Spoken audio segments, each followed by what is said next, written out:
You ask Tiger to solve. This deals with linear equations with one unknown. The final result is s equals -236. Let's solve it step by step. Isolate the s.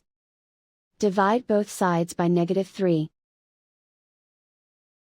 Cancel out the negatives. Simplify the fraction.